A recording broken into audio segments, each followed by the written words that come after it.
This isn't the first time in history that Christians have wrestled with questions about how to engage in public and political life as believers.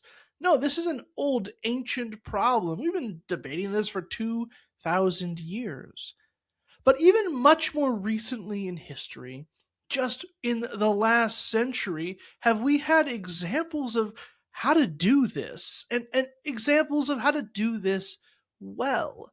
What we're going to touch on a little bit today is the civil rights movement and the historic witness of the Black church and how that has given us a blueprint to use today to not engage in these culture wars, to not engage in this side or that side as the supreme party that has all the answers. No, the episode today is going to focus on what the Black church can teach us about how to engage in the truth and goodness and beauty of the gospel with our moral imagination and not get caught up in all the extremes and all the other sides that are pulling at us. Today on the show, we have Justin Giboney. He's a political strategist, attorney, ordained minister, and founder and president of the AND campaign, a Christian civic organization committed to biblical values and social justice.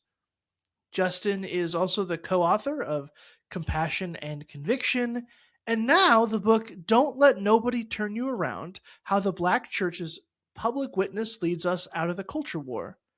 Today we'll be exploring the legacy of the civil rights movement and how Justin challenges the church today to reject culture war compromises and recover a distinctively Christian public witness. I'm Jake Doberenz, and this is Christianity Without Compromise, a podcast for Christians who love Jesus but are tired of culture war faith. Now, let's get to rebuilding a faith that actually looks like Jesus.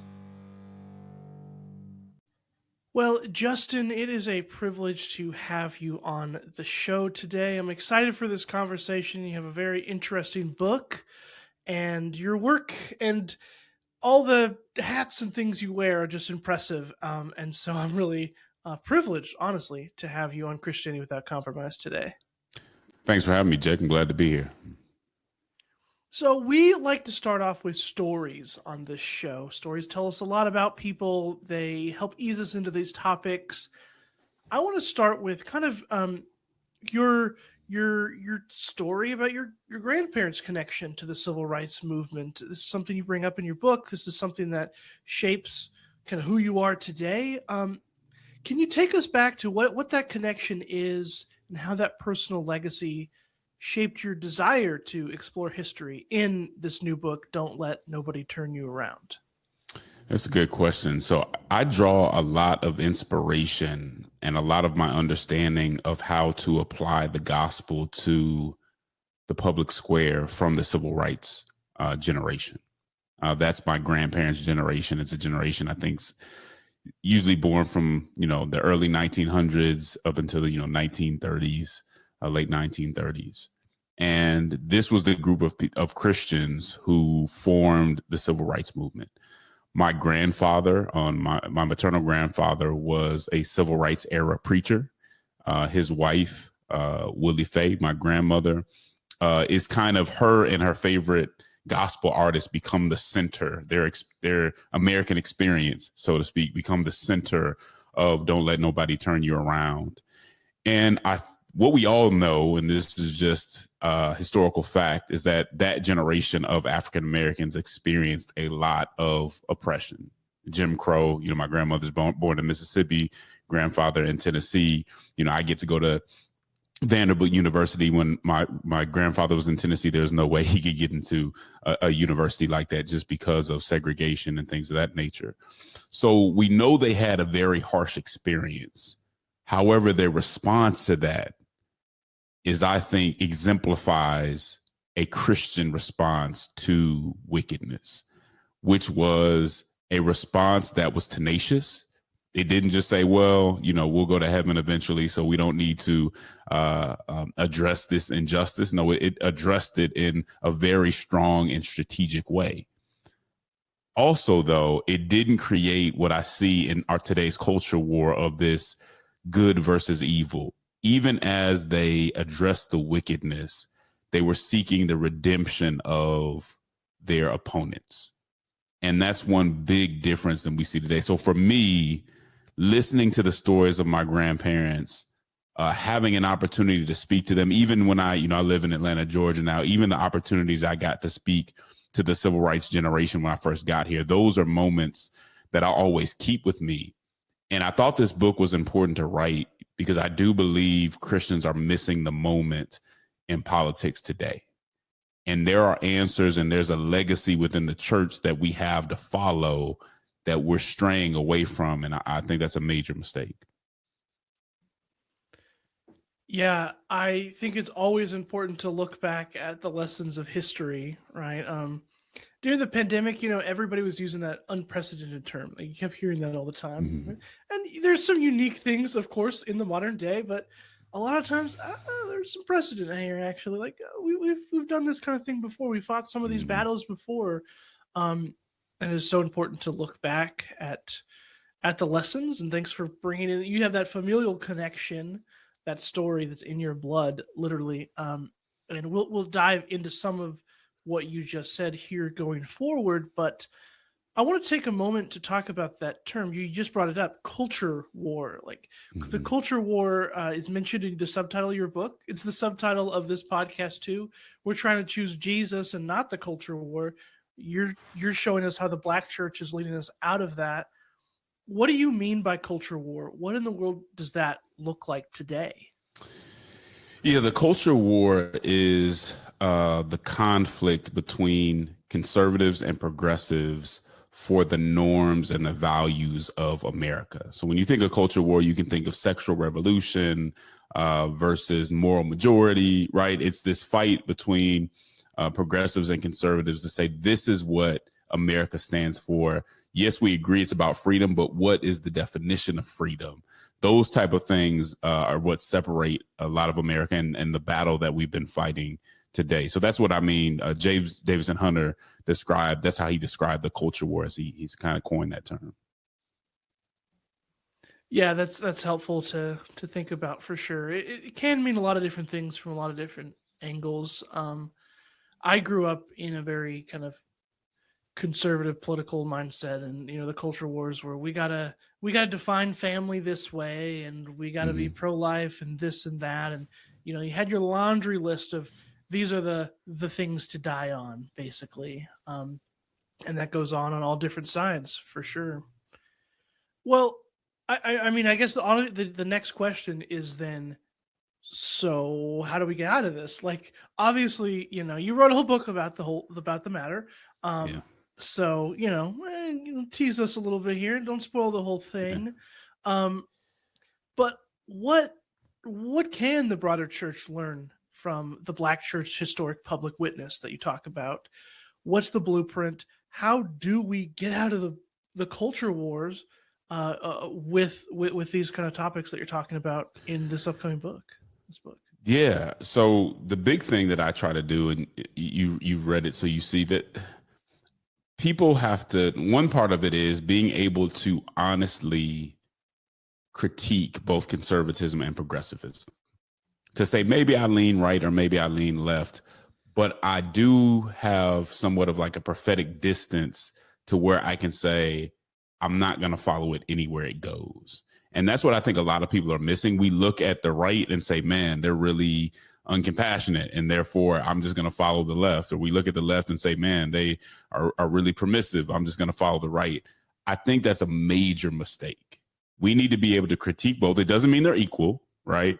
But we need to be able to critique both to avoid some of the pitfalls that come with them. That's one thing. Another big part of it is how we see our opposition. Do we see them as irredeemable? Do we see everything that they do as either trying to fool us, disguise something, right? Like, is everything they do wrong? Or can we have the moral imagination to see image bearers that may be wrong on some very serious things, so we don't have to ignore that, but that are redeemable and that maybe have a contribution to make as well? That's, you see that in a real way in the civil rights movement. In the darkest of moments, they had that light. Yeah, we have this conversation on the show a lot. I have this conversation, that kind of battle between conservative, progressive. People are kind of saying, I don't really want to sign up for either of those. Um, and sometimes that means like disengagement. I've had some anarchist leaning people on the show. Like I have some friends that are like, let's check out, let's get out of here, let's not even engage at all. What's kind of your answer if it's kind of the both sides are bad? How do we even navigate this landscape? Well, again, it's not that both sides are bad. So, I mean, we don't have to. Both sides are surely imperfect, Okay. and we want to be able to recognize that. Otherwise, we don't see the errors that they make, right? But it's also to highlight our neighbor. So if I back out of the process, if I throw my hands up and surrender to the circumstances, what happens to that child that needs me to advocate for them? What happens to that widow or that disabled person that needs somebody to make sure that their human dignity is being recognized in the public square? Well, it can't be me anymore because I backed out. And the question you have to say is why? And I think when we get the answer to why we would back out in that moment compared to what we are called to do, we might feel that we do have an obligation to speak up for those people and to be in the debate, even if it's hard. That to me is cross-bearing. And so if we're going to back away from things because they're frustrating or hard, I don't know that we can be faithful Christians and do that. And so that's what I would say. My point is not, oh, they're so bad that you can't ever do it. No, my point is they both have imperfections and they need to be critiqued. Whichever side you choose to lean towards, use it as a tool to help your neighbor. That's the bigger message. Because I think you're right. And I'm glad you clarified that. My message isn't like, oh, yeah, they're so terrible. No, I give both sides their due. There are a lot of good things that can happen. However, Christians need to be able to view both sides clearly. And if we just walk away, I can name a number of scriptures that I think we might be violating. For sure. And yes, thank you for adding that bit to that, because like I said, that's a conversation we're having. That's something I've struggled with myself. I've been a registered independent since I could vote, and that comes with pros and cons. Sure. And it's very weird here in Oklahoma. I can't vote on either ballot for this next election cycle. Weird things happen like that, but yeah, I am definitely with you. If we're not going to engage in all the culture war battles, if we're not going to see our opponents as our enemies, we also have to be willing to say, like, our team, whatever side we like a little bit better, they're not perfect too. And it's important to be able to advocate and not back out. And to realize that with that statement and with that intellectual honesty, you gain credibility among honest brokers, among persuadable people. They see you and they say, okay, this is somebody we can listen to because they're not just an agent of the left or the right. And so there's a value to that as well. Well, I'll tell you what, I get called an agent of all sorts of things, Sure. depending on my statement. Yeah, for some reason, people don't have great reading comprehension online. I don't know if you ever noticed that. But yeah, people say all sorts of things. But yeah, I like that. Being honest is attractive. I talk all the time about we need authenticity. The world craves that realness here. And they, there's some versions of authenticity that maybe aren't helpful, but Sure. in general, let's be honest. Let's tell the truth. I love that. So I want to pick up another term that I like from your book here, and that's this term, moral imagination. So I there's a lot of different ways theologians have kind of used this concept of imagination and different facets and angles. Always really interested in it.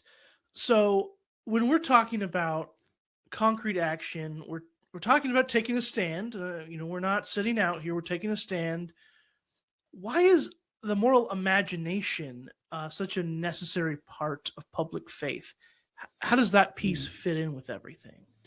Moral imagination for the Christian is a necessity because it prevents us from being arrested by the moment. A lot of people are right. This is a dark time. This is a tense time. A lot of things are going on that are heartbreaking. The Christian should be able to acknowledge the reality of that, but not be captured by it, right? Not be completely limited by it. And so when I talk about moral imagination, I'm talking about the ability to see not just what has been in the past, what is in the present, or what's likely to be in the future. I'm talking about the ability to see what ought to be, pursuant to God's design, pursuant to his capabilities. So as a Christian, I can say, man, and we see this even in slave narratives, I'm a slave right now, because of God's promises, I can believe that I'm not always going to be this. That's not something everybody can do. That's not necessarily natural to say. Not only can I one day be free, I will one day be free.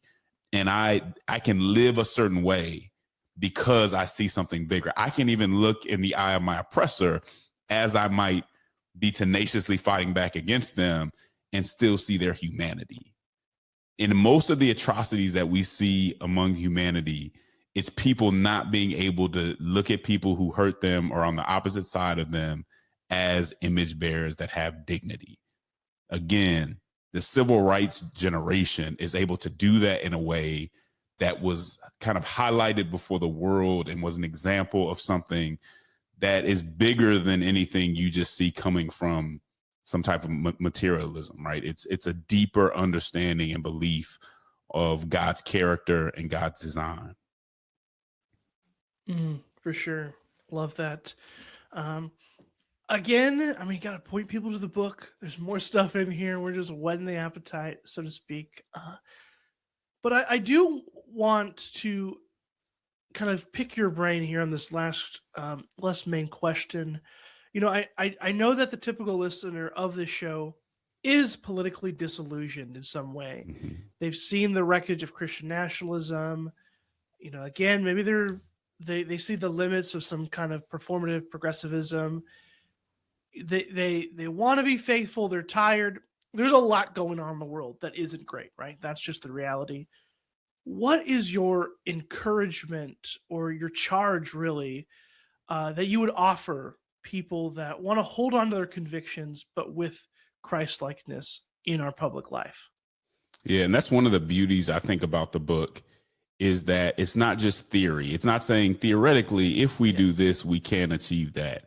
It's taking historical moments and a group of Christians' response and using it as proof of concept to say, I know that in times like this, civility might seem like surrender, or treating your neighbor with humanity might seem like you're being weak.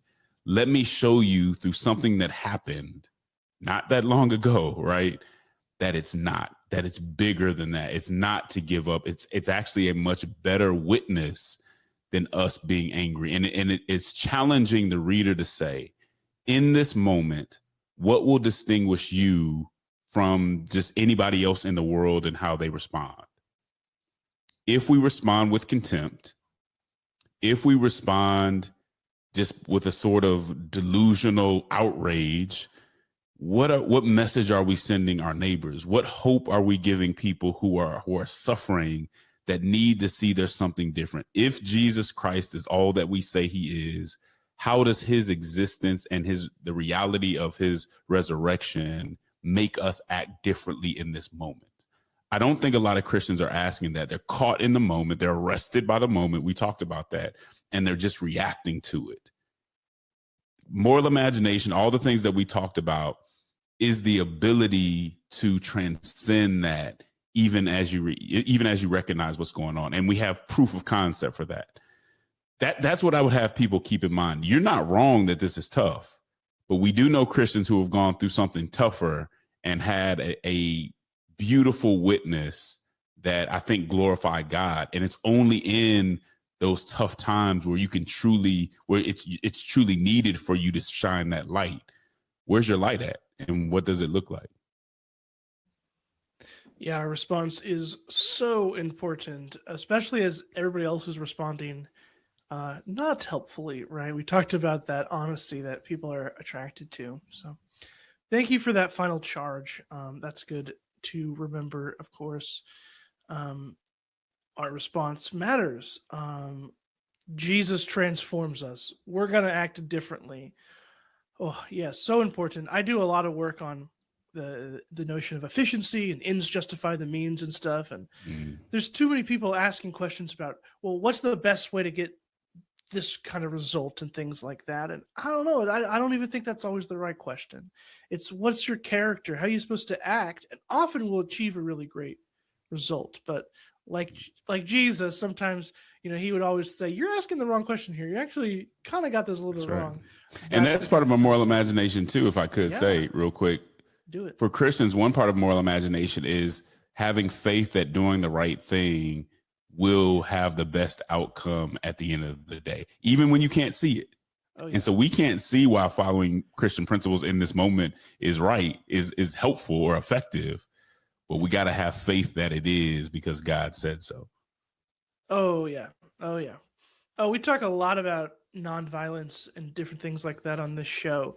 And Dr. Malcolm Foley, he introduced me to the concept of creative anti-violence and the same kind of idea of imagination, imagining like, well, you think, again, in this example, violence, you think that's the easiest way, but we can imagine a different world where God is in control and justice and things can still happen. So I love that. It's really important to remember. I love me some imagination. It's good to remember that. Well, Justin, you're a busy, important guy. I don't want to take up all your time in the world. Before we get to that last question that everybody asks, why don't you send us places where people can learn more about your work? Of course, check out the book and all those things. Like, what do you want to mention about Yeah. yourself? Sure. So first, I'll start with the book. Don't let nobody turn you around. How the Black Church's public witness leads us out of the culture war. You can get that on Amazon or your local bookstore. So I hope you guys take the time to check that out.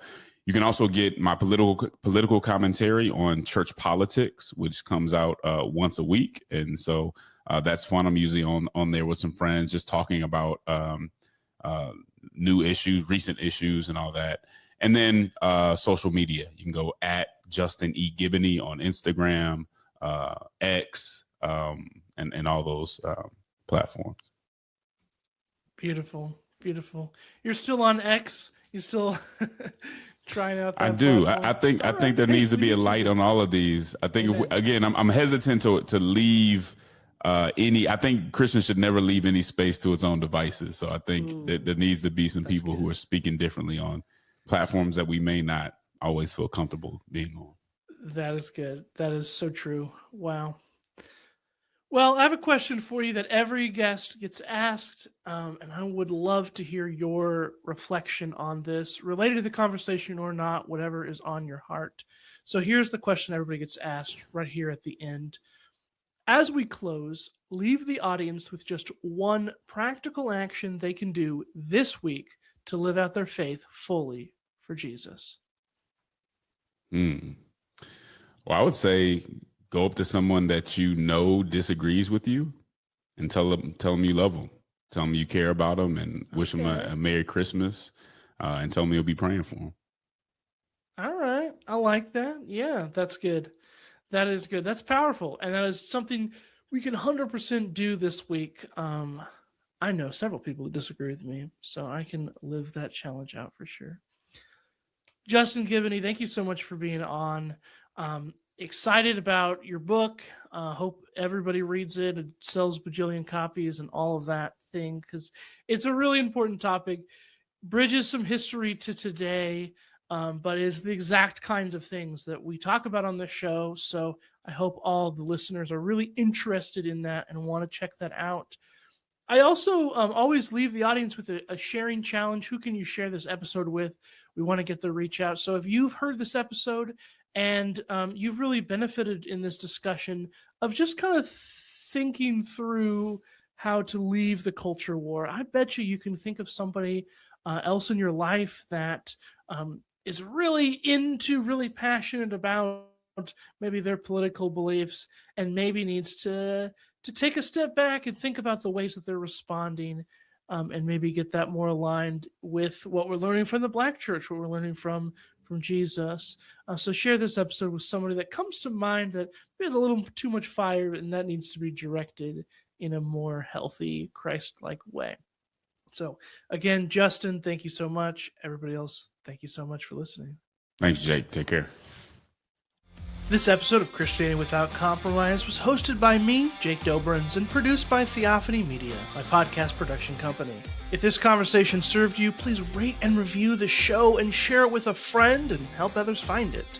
You can also subscribe at jakedoberenz.substack.com to get email updates with new episodes every Tuesday and my often humorous theological reflections on Fridays. And as always, don't just listen, live it. Live out that Christianity without compromise. Thanks for listening.